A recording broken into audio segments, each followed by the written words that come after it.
আমরা নিব না, দুর্নীতি আমরা করব না, চাঁদা আমরা নিতে দেব না, দুর্নীতি আমরা সহ্য করব না।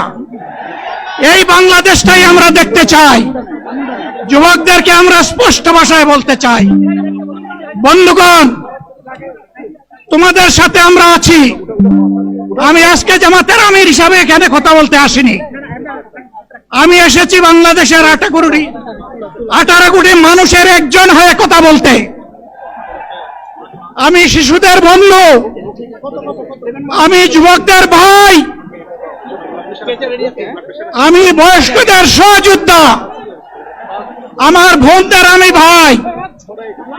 সুতরাং তাদের মুক্তির জন্যই আমি দায়িত্ব নিয়ে আজকে এখানে দাঁড়িয়েছিলাম। আল্লাহর ইচ্ছা শরীর আমাকে সাময়িকভাবে সহযোগিতা করে নাই, এটাও আল্লাহর ইচ্ছা।